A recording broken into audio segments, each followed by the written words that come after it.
आज हम डिस्कस करेंगे राउल्स लॉ। ठीक है, राउल्स लॉ है। तो राउल्स लॉ दो सिचुएशन है, दो सिनेरियो हो गया, और टू वोलेटाइल लिक्विड्स या फिर वोलेटाइल सॉल्यूट। एक होगा नॉन वोलेटाइल सॉल्यूट। ठीक है, तो आज हम क्या डिस्कस करेंगे? राउल्स लॉ को अच्छे से कवर करेंगे, ए टू जेड जितना भी राउल्स लॉ के बारे में जानना चाहिए वो सब कुछ डिस्कस करेंगे। तो राउल्स लॉ को स्टार्ट करने से पहले हमको एक चीज जाननी चाहिए जिसका नाम है वेपर प्रेशर। क्या चीज है?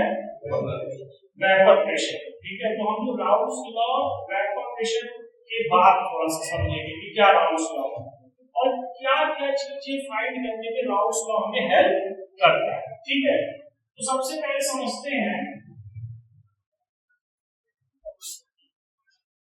कि सपोज करो ये हमारा क्लोज वेसल है, कैसा है, और इसमें क्या है, वाटर है, H2O है, और इसको हम हीट करेंगे 100 डिग्री से। तो हमें पता है कि वाटर का बॉइलिंग पॉइंट क्या है, 100 डिग्री सेल्सियस है। तो 100 डिग्री सेल्सियस पर उसको हीट करेंगे तो होगा क्या कि धीरे धीरे करके कुछ अमाउंट में जो लिक्विड है वो किस फॉर्म में जाना स्टार्ट होगा, वेपर में। और वो कब होगा? 100 डिग्री सेल्सियस में। तो शुरुआत में होगा क्या कि ज्यादा अमाउंट में जाएगा ऊपर, कुछ अमाउंट में नीचे आएगा। धीरे धीरे करते हुए इक्विलिब्रियम आएगा। कब आएगा? इक्विलिब्रियम आएगा। तो इक्विलिब्रियम पे क्या होगा कि जितने अमाउंट में वाटर वेपर बन के ऊपर जा रहा है, सेम उतने ही अमाउंट में वेपर वापस पानी में आ जाएगा। इसका मतलब इक्विलिब्रियम रीच हो चुका है। जब इक्विलिब्रियम रीच हो चुका है तो इस पूरे सेक्शन में क्या होगा? वेपर होगा, या फिर इसको हम बोल सकते हैं वेपर फेज। क्यों? और इसको हम बोल सकते हैं लिक्विड फेज। ठीक, तो एट 100 डिग्री सेल्सियस मतलब हम टेंपरेचर बढ़ाएंगे भी नहीं और ना ही घटाएंगे। उस टाइम पे जितना वेपर यहाँ डेवलप होगा एट इक्विलिब्रियम, वो वेपर सारा का सारा वेपर इस लिक्विड सरफेस पे प्रेशर लगाएगा। उसी को हम बोलेंगे vapour pressure of pure water. ठीक है, या फिर इसको बोल सकते हो pure vapour pressure of water. Clear? जिसको डिनोट करोगे P नॉट से। कभी भी आप प्योर वेपर प्रेशर डिनोट करोगे तो उसको किससे करोगे? P नॉट से। अच्छा, ये वाटर का है तो हाँ यहाँ हम क्या लिख सकते हैं H2O। क्या लिखेंगे? H2O। तो वो मान लेंगे कि H2O का प्योर वेपर प्रेशर है, मतलब वहां पे H2O के सिवा और किसी का वेपर नहीं। दूसरा सिनेरियो का मतलब अब ये भी दूसरा वेसल क्या है, क्लोज बंद है, और इसमें दो सब्सटेंस है, एक A और एक B। तो सपोज करो एक हमारा पानी और दूसरा एक सब्सटेंस कोई और सब्सटेंस। ठीक है, और दोनों ही क्या है? वोलेटाइल है। दोनों ही क्या है? वोलेटाइल है। ठीक, तो हम फिर से इसको 100 डिग्री सेल्सियस पे क्या करेंगे? हीट करेंगे। या फिर कह सकते हो इस सॉल्यूशन का बॉइलिंग, क्या चीज? हाँ, इस सॉल्यूशन के बॉइलिंग पॉइंट में से क्या होगा? यहां से लिक्विड वेपर फॉर्म में ऊपर जाएगा और कुछ अमाउंट में नीचे जाएगा। ठीक, इसी तरह करते करते इक्विलिब्रियम डेवलप होगा। इसी तरह करते करते क्या डेवलप होगा? इक्विलिब्रियम डेवलप होगा। इक्विलिब्रियम डेवलप होगा तो यहाँ पे वेपर होगा,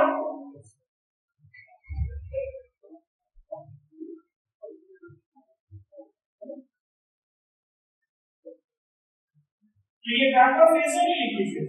तो जैसे यहाँ पे सारा का सारा वेपर किसका था? H2O का था। यहाँ पे सारा का सारा वेपर किसका होगा? A का भी वेपर होगा और B का भी। यहाँ तो हम मान लेते हैं कि A का वेपर होगा और B भी। ठीक है, यहाँ पे जो वेपर होगा वो A का भी होगा और B का भी होगा। तो हम इसको नाम देंगे वेपर, और उसको कह सकते सकते हो partial vapour pressure of A and B.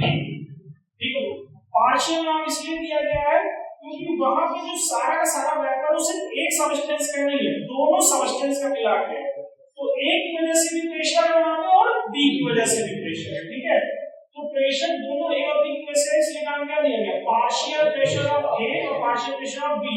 मतलब ए कितना प्रेशर लगा रहा है इस पूरे में, ए कितना प्रेशर लगा रहा है और बी कितना प्रेशर लगा रहा है।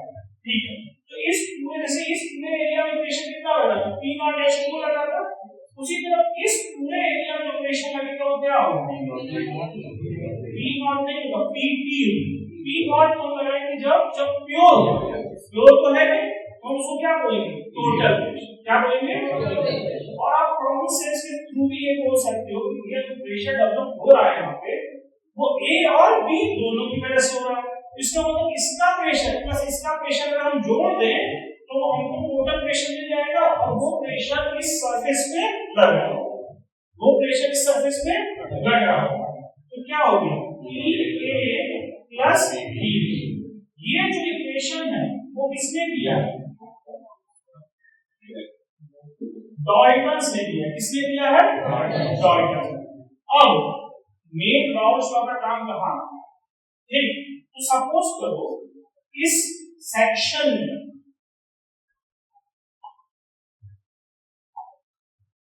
ए सब्सटेंस वेपर फेज में होगा, इस सेक्शन में ए सब्सटेंस वेपर फेज में होगा और बी सब्सटेंस भी वेपर फेज में होगा, और इस सेक्शन में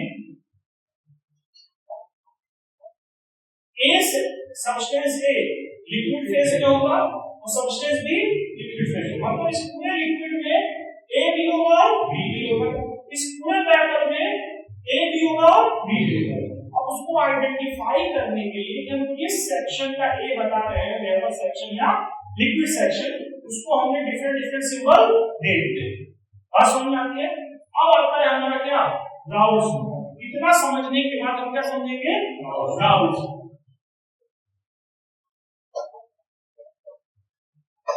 ठीक है, अब राउल्स लॉ का काम क्या है, मतलब वो हेल्प कहां करेगा। पहला, कभी भी आप राउल्स लॉ लगाने जाओ तो आप हमेशा ध्यान में रखना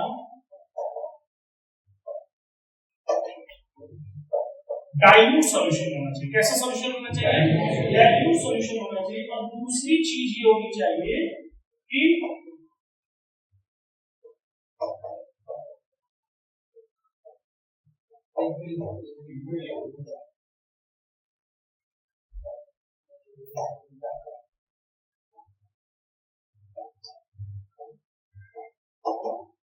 क्या होना चाहिए लिक्विड सॉल्यूशन होना चाहिए, और वो क्या होना चाहिए वोलेटाइल होना चाहिए। मतलब ये भी वोलेटाइल होना चाहिए और ये भी वोलेटाइल होना चाहिए। अब वोलेटाइल का मतलब क्या है, सेंस क्या है। तो वोलेटाइल का सिंपल मतलब है कि कोई भी चीज कितनी आसानी से भाप बन के उड़ जाए। ठीक है, तो ये हमेशा कंपैरिजन टर्म है। मतलब मैं कहूं कि पेट्रोल पानी से ज्यादा वोलेटाइल, पानी भी वोलेटाइल है लेकिन पेट्रोल पानी से ज्यादा वोलेटाइल है। तो हम पेट्रोल पानी दोनों वोलेटाइल सब्सटेंस है, तो इस तरीके से हम बोलेंगे कि जो हमारा सॉल्यूशन होना चाहिए वो क्या होना चाहिए वोलेटाइल होना चाहिए। तो ये हमारा केस 1 है, केस 1 इसका राउल्स लॉ। राउल्स लॉ को दो केस में बनाया गया है। ठीक है, तो पहला केस क्या है कि लिक्विड सॉल्यूशन होना चाहिए और वो क्या होना चाहिए वोलेटाइल होना चाहिए। तो राउल्स ने बोला कि for a solution of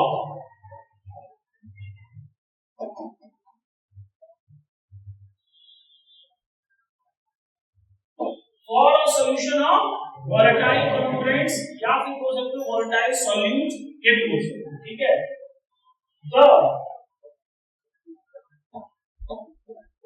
partial vapor pressure of each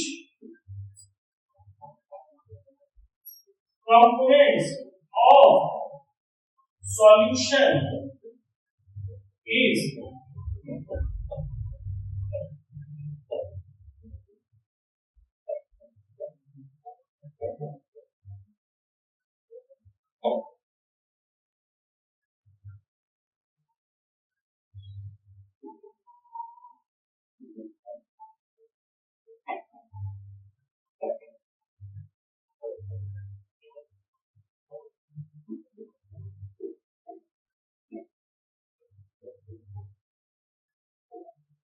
ठीक है, क्या बोला उसको समझते हैं। क्या सिनेरियो है, हाउस लॉ कब हम अप्लाई करेंगे, जब लिक्विड लिक्विड का सॉल्यूशन है और दोनों क्या वोलेटाइल, ये वाला सिनेरियो है।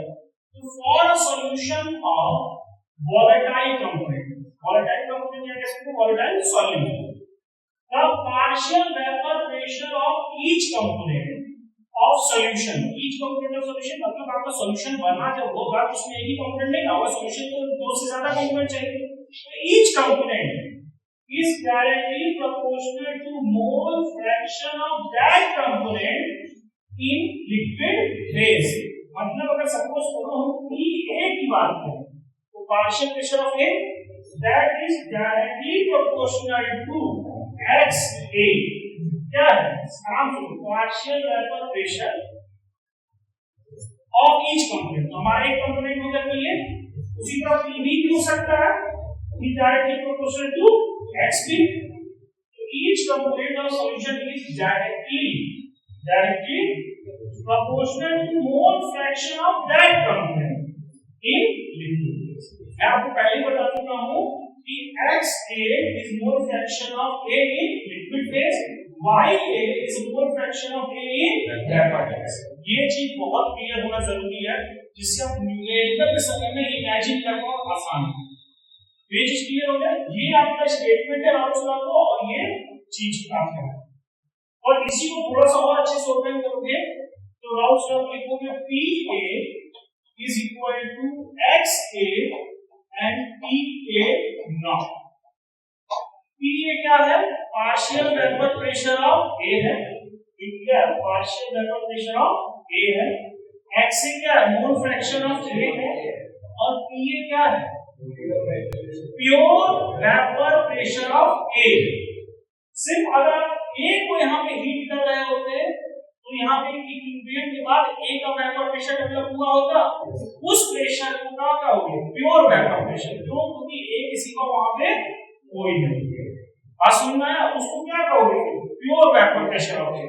तो ये वो वैल्यू है, मतलब आप पहले A को जब आप हीट कर रहे थे, पहले जब आप A को हीट कर रहे थे सिर्फ A को, तो एक इक्विलिब्रियम के टाइम पे वेपर प्रेशर डेवलप हुआ होगा, ये वो प्रेशर, क्लियर है। तो प्रेशर की यूनिट क्या हो सकती है, बार हो सकती है, एटीएम हो सकती है, ठीक है, हाँ, ये सब पास्कल हो सकती है, टॉल हो सकती है, मोल फ्रैक्शन की कोई यूनिट नहीं है। चलिए ये स्टेटमेंट कहता है राउल्स लॉ, तो मतलब PBB is equal to XB, PB not लिखा जा सकता है। तो इससे हमको क्या हेल्प मिलेगी, तो अगर आपको पूछा गया, सिंपल पूछा गया कि बताइए यहाँ पे PA का वेपर प्रेशर कितना है, जैसे मैं बोलूं कि इस सेक्शन में टोटल प्रेशर 100 atm लग रहा है, टोटल प्रेशर क्या है, ये है टोटल प्रेशर, उस सेक्शन में टोटल प्रेशर 100 atm लग रहा है, तो आप बताइए सिंपल कि A की वजह से कितना लग रहा होगा, ये पूछा जा सकता है ना कि A की वजह से कितना लग रहा होगा, तो XA हम देखेंगे कि भाई लिक्विड में A का मोल फ्रैक्शन कितना है और PA A का प्योर वेपर प्रेशर कितना होता है, ये भाई इन दोनों को मल्टीप्लाई करके हमें पता चल जाएगा कि इस सेक्शन में PA का वेपर प्रेशर कितना है, पार्शियल वेपर प्रेशर कितना है, उसी तरह PB का पार्शियल वेपर प्रेशर कितना है। तो ये चीज क्लियर हो गई, इजी। अच्छा, अब डॉल्टन के हिसाब से हम, मतलब ये तो समझ में आ गया ना राउल्स लॉ लगाना कहां है, मतलब हमें इंफॉर्मेशन चाहिए, चाहे मोल फ्रैक्शन चाहिए, चाहे पार्शियल प्रेशर चाहिए, उस वेपर टोटल वेपर प्रेशर में, तो टोटल ये राउल्स लॉ के हिसाब से क्या है, PP is equal to PA plus PB, मतलब राउल्स लॉ ने बोला या राउल्स डॉल्टन साहब ने बोला, डॉल्टन के हिसाब से, डॉल्टन साहब ने बोला क्या कि total vapour pressure sum of each vapour pressure होता है, ईच कंपोनेंट के वेपर प्रेशर बराबर होता है, तो डॉल्टन के हिसाब से ये कंपोनेंट, ठीक, तो हम इसको लिख सकते हैं PP is equal to PA, PA को यहां से लिख सकते हैं X से PA not plus XB PB not, ये लिख सकते हैं। एक इक्वेशन ये तैयार हो गई, आप टोटल प्रेशर निकाल लेंगे, ठीक। अच्छा, एक इक्वेशन इस तरह भी लिख सकते हैं, हमें पता है हमेशा से मतलब क्या 11 में भी आप मोल फ्रैक्शन के बारे में पढ़े हो, 12 में भी मोल फ्रैक्शन के बारे में पढ़े हो, तो आपको पता है कि मोल fraction of A plus mole fraction of B हमेशा किसके बराबर होगा, 1 के बराबर होगा। तो xb इज इक्वल टू क्या लिखा जा सकता है, 1 माइनस x से लिखा जा सकता है। तो हम यहाँ पे xb की जगह 1 माइनस x से लिखेंगे, तो pp is equal to xa pa not plus 1 minus xa pb not लिखा जा सकता है। pt is equal to xa pa not plus pb not minus xa pb not लिखा जा सकता है, नहीं लिखा जा सकता। अब xa वाला टर्म यहाँ भी है और xa वाला टर्म यहाँ भी है, इसको हम लोग pb is equal to pb not plus xa pa not minus pb not लिखा जा सकता है।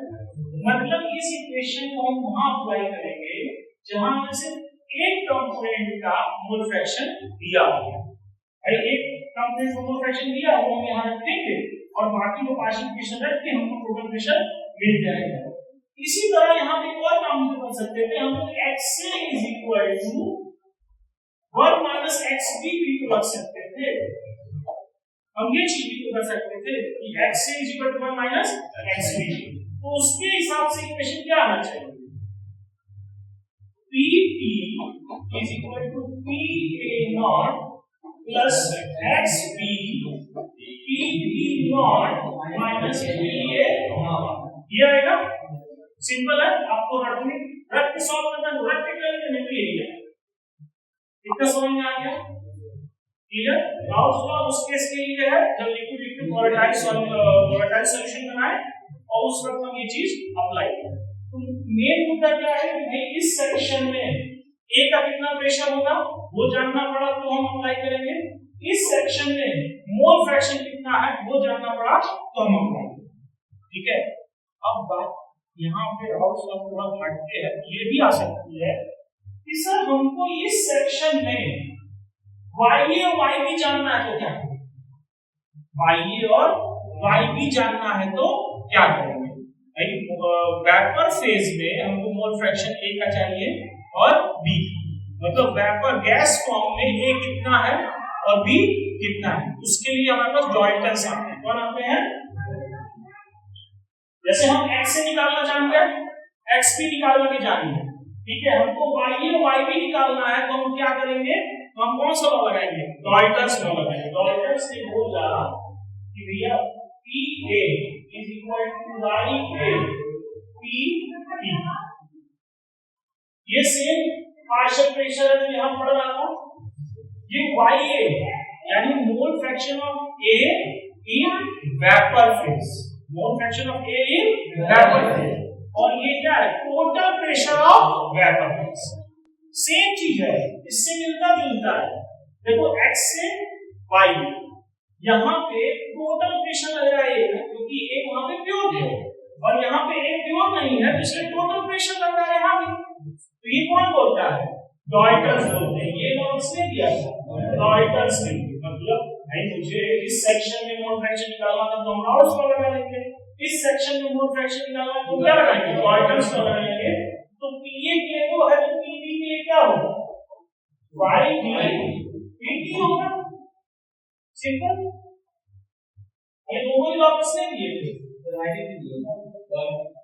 सॉरी YB किसने दिए थे, डॉल्टन्स। कितनी चीज समझ में आई, नोट कर लीजिए।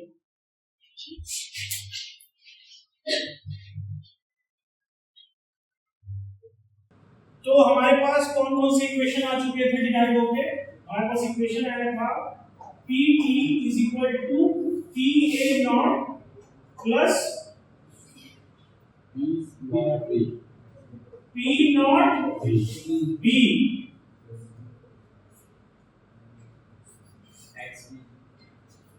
अरे अभी टोटल प्रेशर, टोटल इक्वेशन क्या है हमारा, एक इक्वेशन है PT is equal to PA plus PB है, फिर एक है PA is equal to PA not XA है, फिर PB is equal to PB not XB है, फिर उसके बाद PA is equal to YA PT है, PB is equal to YB PT। ठीक है, इसके थ्रू आप वेपर फेज का और लिक्विड फेज की दोनों की इंफॉर्मेशन आपको मिल जाएगी। एक और इक्वेशन है हमारे पास जो उसके रिस्पेक्ट में है, बताओ जरा। PT is equal to PA not XA plus XB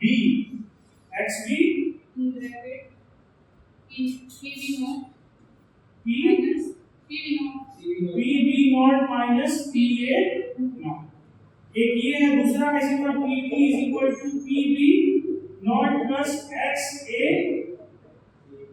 PA not minus PB। कितने इक्वेशन हम लोग अभी तक देख चुके हैं। अब थोड़ा हम लोग देखेंगे राउल्स लॉ पे जो ग्राफ है, ठीक है, वो देखते हैं।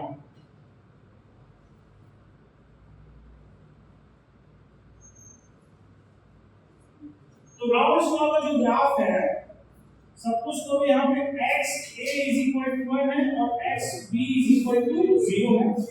यहाँ पे XA इज इक्वल टू 0 और XB इज इक्वल टू 1।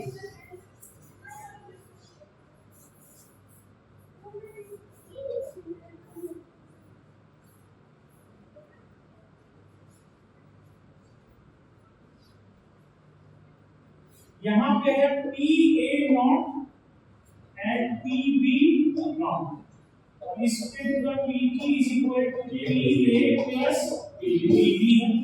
अच्छा, ये वाला जो ग्राफ, ये होगा तुम्हारा PA is equal to XA PA not, और ये वाला जो ग्राफ है वो होगा आपका PB is equal to PB not XB। Clear है? और ये जो ग्राफ है वो आपका mole fraction versus vapour pressure के बीच में, ये ग्राफ आपका किसका है? Mole fraction. राउल्स लॉ आपका क्या है भैया? Vapour pressure versus mole fraction. ये वैल्यू तो कांस्टेंट ही रहेगी किसी पर्टिकुलर एक सब्सटेंस के लिए। तो आओ mole fraction versus vapour pressure, इस ग्राफ को समझने की कोशिश करते हैं कि ग्राफ एक्सप्लेन क्या है। ठीक है, तो आप देख सकते हो XA इज इक्वल टू 1, तो XA इज इक्वल टू 1 यानी मोल फ्रैक्शन की वैल्यू जब 1 हो तो इससे हमको ये समझना चाहिए कि B कंपोनेंट उसमें एक भी नहीं है, प्योर A, और इस समय पे यहाँ पे प्योर A है। तो आपको जब पता है कि जब आप प्योर A को हीट करोगे तो जो वेपर प्रेशर डेवलप होगा वो भी प्योर होगा, तो इसीलिए वो वैल्यू कौन सी है? PA not. क्लियर? अब इधर आओ, इस पॉइंट पे PB इज इक्वल टू क्या है? 1। तो मोल फ्रैक्शन की वैल्यू 1 है, इसका मतलब यहाँ पे इस पॉइंट पे सिर्फ B कंपोनेंट है, A कंपोनेंट नहीं है। जब से B कंपोनेंट है तो जो प्रेशर डेवलप होगा वो भी क्या होगा? Pure vapour pressure of B। इतनी चीज समझ में आ गई। दूसरा चीज समझते हैं कि सर ये PA नॉट कम क्यों है और PB नॉट ज्यादा क्यों है? क्योंकि ये लाइन किसका बता रहा है? ये दोनों लाइन किसकी है? वेपर प्रेशर की। तो हमको यहाँ पे दिख रहा है कि PA नॉट वेपर प्रेशर कम है, PB sorry PA not come है, PB नॉट है। तो इससे हमको ये समझना चाहिए कि जो A कंपोनेंट है वो कम है अमाउंट में, ठीक, और जो B कंपोनेंट है वो अमाउंट में ज्यादा है। क्लियर? अच्छा,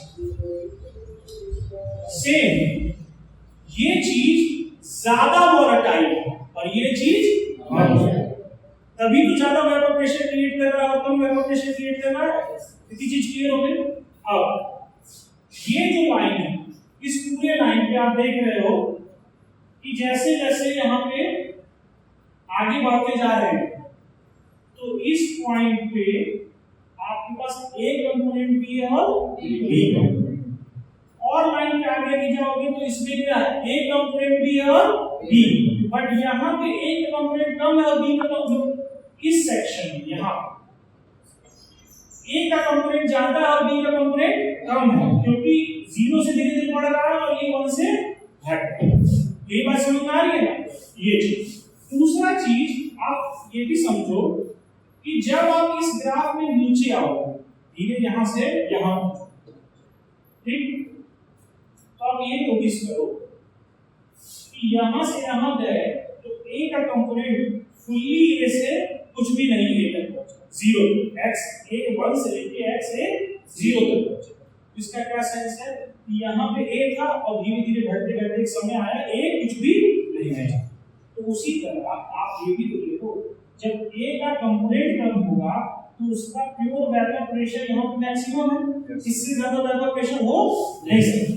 अब वो धीरे धीरे क्या होगा, कम होगा। जैसे जैसे ए का कंपोनेंट कम हो रहा है वैसे वैसे ए का प्रेशर कम होगा। क्यों? कि जैसे ही ये 1 होगा, जैसे ही ये 1 होगा, PA0 किसके बराबर हो जाएगा, PA, मतलब pure vapour pressure partial pressure के बराबर हो जाएगा, यानी वहां पे कोई भी कंपोनेंट नहीं। तो ये ग्राफ डिक्लाइन हो रहा है नीचे की, तो ये डिक्लाइन होने का सिंपल मतलब क्या है, डिक्रीज हो रहा है। धीरे धीरे जैसे जैसे मोल फ्रैक्शन ए का घट रहा है वैसे वैसे इसका वेपर प्रेशर भी घट रहा है। बी के लिए भी वही चीज है, जैसे जैसे बी का मोल फ्रैक्शन घट रहा है बी का वेपर प्रेशर भी घट रहा है। मैक्सिमम प्रेशर कब होगा उसका, जब वो प्योर होगा। जैसे ही आप उसमें कुछ मिलाने लगोगे धीरे धीरे तो वो क्या होगा, बात समझना, एक ग्राफ समझ में आया। अगर सपोज करो इस पॉइंट पे बात करें, इस पॉइंट पे ग्राफ के थ्रू अगर आपसे क्वेश्चन दिया तो आप ग्राफ से क्या क्या समझते हो, तो ये सारी चीजें आप ग्राफ से समझते हो। और बोला कि ये रीडिंग दे दिया और इसके पूछा कि आपको चीजें बताओ, तो आप इस ग्राफ में जैसे जैसे कहां जाओगे, नीचे जाओगे, यहां पहुंचोगे, यहां आपको कौन से डाटा मिलेगा, यहाँ पे आपको डाटा मिलेगा x a का मिलेगा और x b का बताएगा। यहाँ पे इस लाइन के थ्रू आपको पता चलेगा कि x a का हिस्सा कितना है और x b का हिस्सा कितना। क्लियर? प्लस ये ग्राफ यहाँ जब टच करेगा यहाँ, तो आपको क्या पता चलेगा, pb कितना, और ये ग्राफ जब यहाँ टच करेगा तो आपको पता चलेगा pa in the sense ये, PB in the sense ये। बात समझना है, बहुत सिंपल है, ज्यादा नहीं है।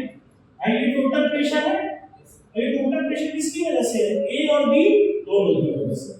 तो ये ग्राफ उसके बारे में हमें बताना चाहिए ना, ये ग्राफ हमें उसके बारे में डिटेल देनी चाहिए।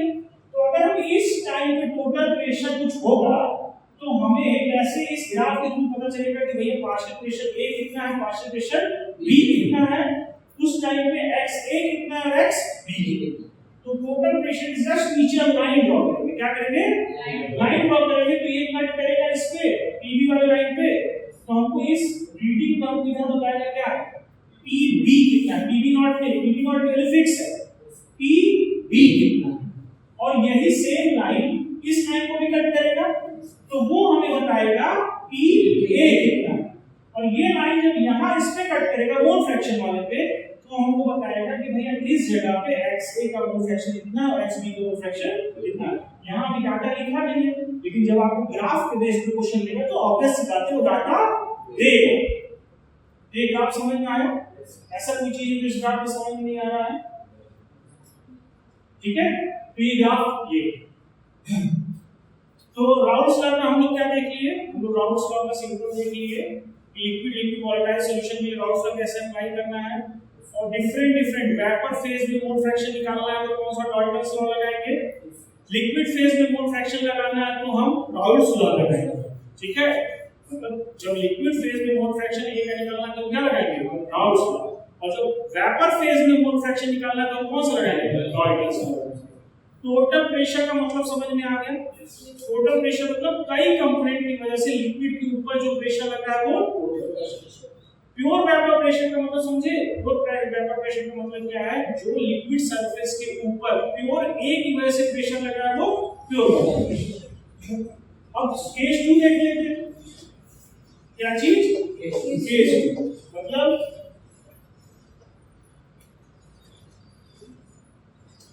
Raoult's law for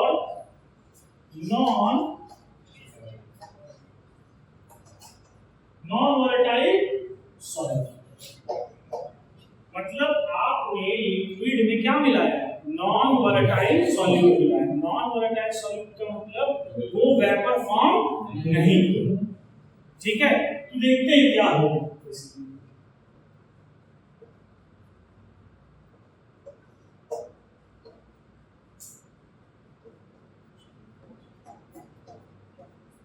एक H2O है और दूसरा कंपोनेंट क्या है? A। और आपका सरफेस पे जो पार्टिकल्स है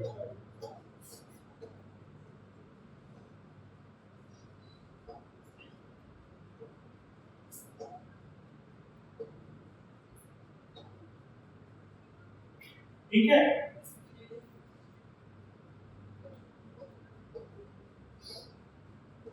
जो डार्क है वो A के पार्टिकल है और जो डार्क नहीं है वो वाटर है। ठीक है, तो आप जैसे ही वाटर को 100 डिग्री सेल्सियस पे हीट करो, पानी है 100 डिग्री सेल्सियस पे बॉइल करो। अच्छा, एक सिनेरियो जो हम मिटा दिए जस्ट अभी, उसको भी मैं ड्रॉ कर देता हूं।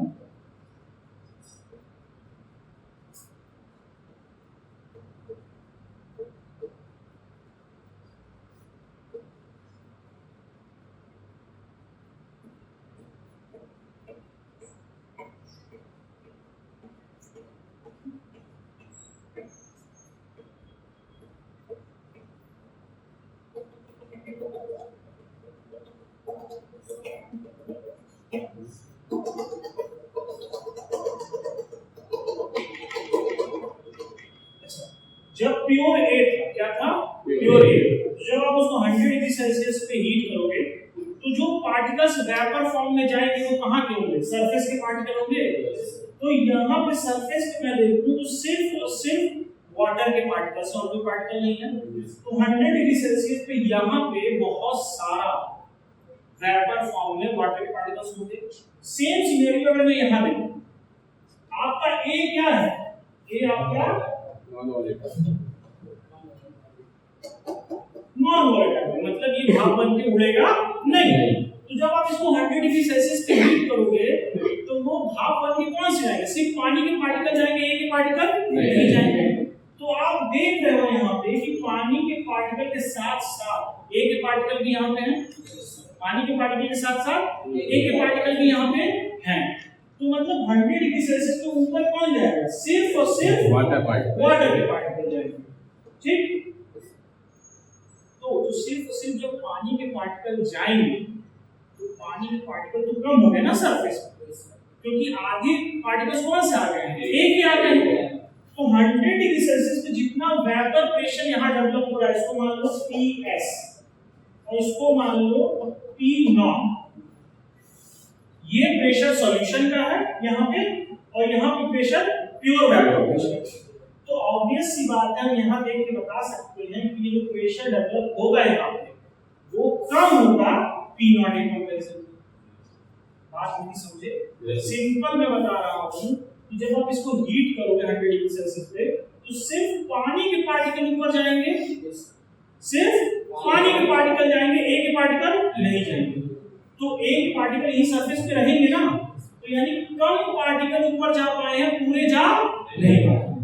तो यहाँ पे जो पार्टिकल की संख्या कम है वेपर फेज में, तो वेपर प्रेशर भी कम होगा एज कंपेयर टू दिस, क्योंकि यहाँ पे वेपर फेज में पार्टिकल्स ज्यादा गए। यहाँ पे वेपर फेज में पार्टिकल ज्यादा गए हैं तो वेपर प्रेशर ज्यादा होगा, यहाँ कम गए हैं तो वेपर प्रेशर कम होगा। तो इससे आपको यही पता चलता है कि आप कभी भी सॉल्वेंट में नॉन वोलेटाइल सॉल्यूट मिलाओगे तो वेपर प्रेशर क्या होगा? कम हो जाएगा। ऑब्वियस सी बात है, मतलब PS is less than P0। हो जाएगा PS is less than V। Clear है? मतलब delta P change in pressure हम लिख सकते हैं P नॉट माइनस PS। ये बड़ी वैल्यू और ये छोटी वैल्यू, तो बड़े में से हम छोटे घटाएंगे तो पॉजिटिव वैल्यू मुझे मिलेगी। तो delta P is equal to क्या, P नॉट माइनस PS लिखे हम। PS क्या होगा हमें पता है, अभी पढ़े थे जस्ट। यहाँ जो सिर्फ प्रेशर होगा किसकी वजह से होगा, सिर्फ सॉल्वेंट की वजह से होगा, सॉल्यूट की वजह से कुछ भी नहीं होगा। यानी हम PS is equal to XS और P जो हमारा सॉल्वेंट है, सॉल्वेंट क्या है तो P नॉट लिख सकते हैं। बात को समझो आराम से, थोड़ा सा लग रहा होगा क्या है, PS मतलब यहाँ का प्रेशर, ठीक, और XS मतलब H2O की बात हो रही है। किसकी बात हो रही है, H2O की बात।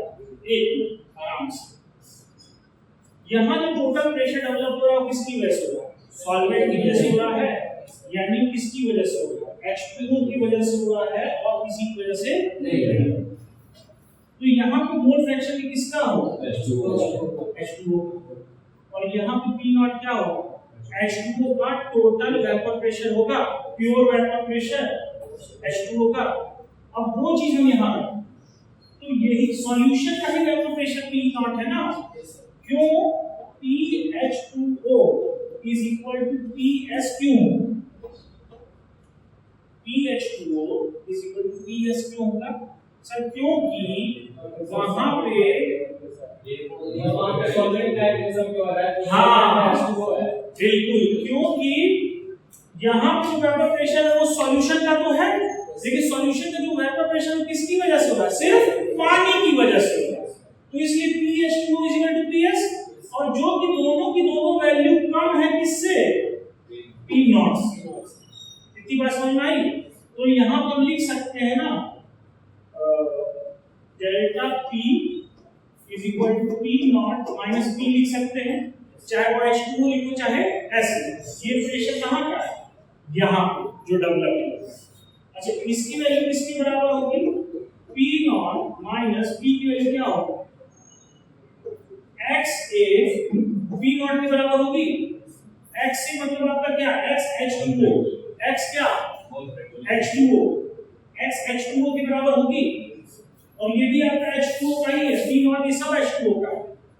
मतलब ये वैल्यू भी प्योर वाली है, और ये है बिना प्योर वाली जो कि कम है प्योर से, जो कि PS लिख सकते हो चाहे PH2O लिख सकते हो। बात सुनना है? अच्छा, अब तो delta P is equal to P not 1 minus X H2O लिख सकते हैं। Delta P is equal to P not is equal to 1 minus H2O। जो 1 माइनस H2O किसके बराबर हो जाएगा, मोल फ्रैक्शन ऑफ A के। तो delta P upon P not is equal to X A, और डेल्टा P को मैं खोलूं तो P not minus P upon P not is equal to X। तो ये गाउस लॉ तब है जब आपका नॉन वोलेटाइल सॉल्यूट ऐड करोगे सॉल्वेंट। थोड़ा सा कंफ्यूजिंग लग रहा होगा, लेकिन आराम से समझो, इजी। मेरे कहने का मतलब यहाँ जो प्रेशर डेवलप हो रहा है वो प्योर वेपर प्रेशर, यहाँ पे डेवलप हो रहा है वो भी प्योर ही है, पानी का है, लेकिन क्या है, कम है पानी से। क्यों कम है, क्योंकि यहाँ पे सॉल्यूट के भी पार्टिकल अवेलेबल है और यहाँ सॉल्यूट के पार्टिकल अवेलेबल नहीं। क्लियर हो गया? तो इसीलिए हम कह रहे हैं PH2O is equal to PS but less than P। PS यही प्रेशर है, इसी सॉल्यूशन है, तो सॉल्यूशन हो गया है ना, तो सॉल्यूशन में प्रेशर है, लेकिन वो सॉल्यूशन में प्रेशर किसके बराबर हो गया, सिर्फ H2O के बराबर है। क्लियर हो गया? तो राउट्स ने बताने की कोशिश की कि जैसे ही आप कोई सॉल्वेंट में डालोगे तो उस सॉल्वेंट का वेपर प्रेशर कम हो जाएगा, यानी उसका बॉइलिंग पॉइंट बढ़ जाएगा, उसका बॉइलिंग पॉइंट बढ़ जाएगा। तो क्यों बॉइलिंग पॉइंट बढ़ जाएगा ये भी समझें बहुत आराम से, क्यों बढ़ जाएगा ये समझो।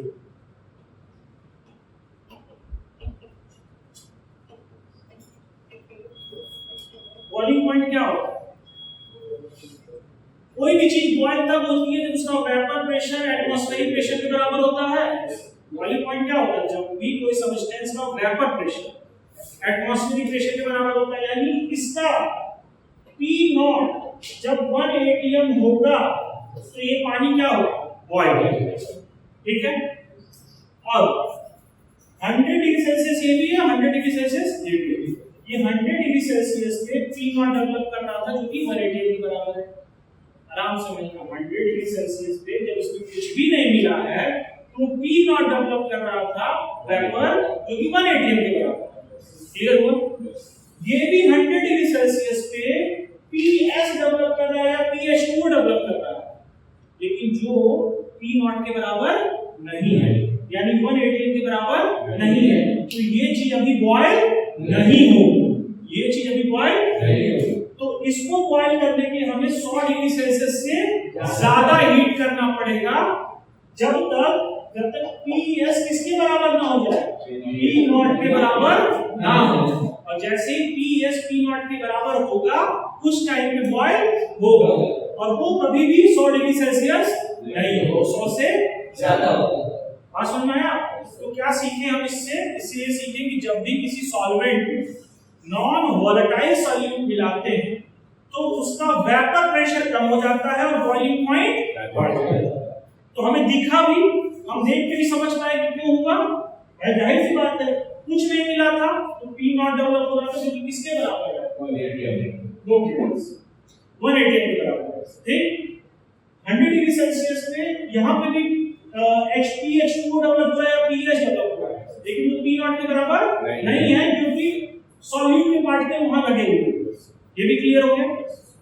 अब इसको हमें बढ़ाना पड़ेगा, ये किसके बराबर हो? P0 के बराबर हो।